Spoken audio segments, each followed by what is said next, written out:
So I just got off a coaching call with a client, and I always say that I know it's a sign when I have multiple people within a week that all say the same thing or something similar. And this thing that I want to talk about in today's video, I've heard a lot over my career, and I do agree with it. However, I think this thing could be hurting a lot of people. It's definitely hurting a lot of my clients. This way of thinking is definitely hurting a lot of my clients. And if I'm hearing this from multiple clients on a regular basis, I'm sure some of you that are watching this video are also going through this. And if it's hurting my clients, it's probably hurting you as well. So the thing that I'm talking about is when a client makes a bad dietary decision, or they don't go work out when they said they were going to go work out. What they oftentimes will say, and we all do it, what we will oftentimes say is, well, I'm not going to beat myself up. What's done is done. I'm going to put it behind me. It's happened. I can't undo it. I'm just going to do better next time. And I completely agree that you should not beat yourself up for things that you've already done. Like I always say, if you're going to do something that you know you shouldn't do, and you're going to do it anyway, then don't feel bad about it. But if you know you're going to feel bad about it, then don't do it. So I do agree that beating yourself up over doing something that you know you shouldn't do, that you know is not going to help you, is not the right thing to do. It is more counterproductive and it will not help you. So again, I do agree that you should not be beating yourself up.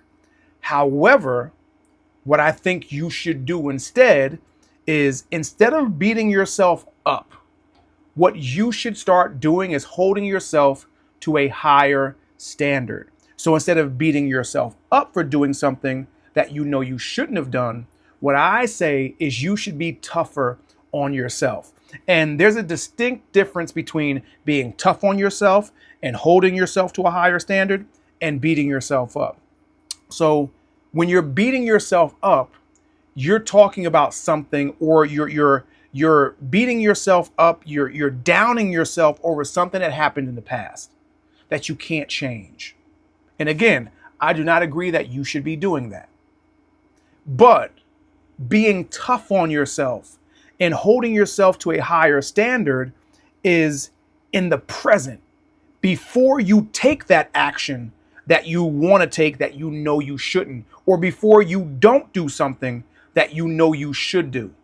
So let's say, for example, you have this craving to eat something. Before you jump in and eat it, you got to step back, you got to stop, you got to think, you got to say, whoa, wait a minute. Pause. It's not going anywhere. That thing that I want to eat is going to be there. Let me think about this for a minute. I don't have to eat it now. Do you really want to eat this? Should you eat this? The answer is oftentimes no. All right, well, you know what? Let's not do it. I know I shouldn't do it, even though I want to do it. These are my goals. This is being tough on yourself. This is holding yourself to a higher standard. It's easy for us to be tough on others, our siblings, our loved ones, our friends. It's easy for us to be tough on everybody else around us, but it's hard for us to be tough on ourselves. It's easy to hold everyone around us to a higher standard, but when it comes to us doing that for ourselves, it's always more difficult. So what I tell all my clients is, don't beat yourself up over doing something that you know you shouldn't have done, over doing something that you know is not going to help you reach your goals. But instead of beating yourself up, hold yourself to a higher standard. Be tougher on yourself. No one should be able to be tougher on you than you. For instance, this happened to me a few nights ago. So every Wednesday, I do like an hour and 45-minute run plus I lift. So I call it a medium long run plus I lift. So I have an extra long workout midweek, and then another one normally on Sunday. And Tuesday night, it was around 10 p.m. and I really wanted chocolate. And we got chocolate downstairs. We got cookies. We got potato chips. We got crackers. We got it all downstairs. And normally I don't crave these things during the day. I could walk past that stuff all day long during the day and not even think about eating it, not even wanting it. But at the end of the day, like a lot of people, the cravings they start to come on. So it's 10 o'clock at night, the day before my long workout. And I wanted to eat that. I'm literally sitting at the kitchen counter like this, and I'm here and I'm talking to myself. And that's one thing I'm really good at. I'm really good at being my own, like, I can have those constructive, positive conversations with myself. And I always say, everyone talks to themselves, just some people have better quality conversations. I'm really good at being tough on myself and really good at questioning my decisions. So I said to myself, I said, wait a minute. Do you really want it? I know you want it, but do you really want it? It's 10 o'clock at night. Here's what's going to happen. You're going to eat that chocolate. And this is the conversation I'm having with myself. Well, I was actually having it out loud because nobody was home. I was the only one that was home. So I'm saying, here's what's going to happen. You're going to eat that chocolate. You're going to go to sleep. And it is going to cause you to have a miserable night sleeping. You're going to wake up tomorrow. You're going to be tired. And that's not only going to affect your day, but more importantly, it is going to affect that workout. And I'm standing at the counter and I'm trying to reason with myself on why it's okay if I do it. And I said, nope. It's like the devil and the angel on your shoulder.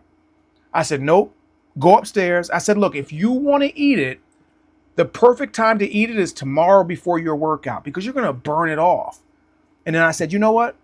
That's a good idea. All right, I'm going to go upstairs. I'm not going to eat it tonight. If I want to eat it tomorrow morning, I'll eat it tomorrow morning. So went upstairs, closed the door, didn't come back downstairs, went to sleep, had an amazing night's sleep, woke up, felt amazing. And like I said before, I don't crave these things in the morning. So come the next morning, I completely forgot about wanting a chocolate. Went downstairs, made my drink to go to the gym. The chocolate is still there. The chocolate has not moved. But again, because in the morning, I don't crave those things. I wasn't even thinking about it. Walked out the door, went to work. I had an amazing workout and did not even think about having that chocolate and completely forgot about wanting to have chocolate. We got to stop acting out of impulse. And you have a craving, you want something, and you act. And then you end up regretting it later. So instead of doing that next time, and this takes practice, you got to stop yourself. You got to check yourself. You got to say, wait a minute, slow down.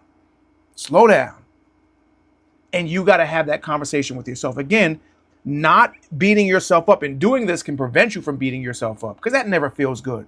So instead of beating yourself for doing something that you know you shouldn't have done, be tougher on yourself. Hold yourself to the same standard that you would hold someone else to. A lot of times what I'll say is when I don't go work out, when I don't feel like, not when I don't go, but when I don't feel like going to work out, what I'll oftentimes say to myself is if a client told you they didn't feel like working out today, what would you tell them? Would you tell them it's okay that they don't go work out? They don't have to go work out? Of course you wouldn't. You would tell them to suck it up and go because you said you were going to go. So that's exactly the conversation I have with myself when I don't want to work out, but I know I should, because you've heard me say before, if you've been here before, I will never, ever skip a workout because I don't feel like doing it. So instead of beating yourself up, which is counterproductive, hold yourself to a higher standard, be tougher on yourself, and make the tough decisions because there is no downside to doing the right thing. So let me know down below in the comments what you think about that topic. And if you need help on your own journey, click the first link below in the description, fill out the form, and the two of us will figure out what we need to do to get you from where you're at to where you want to be.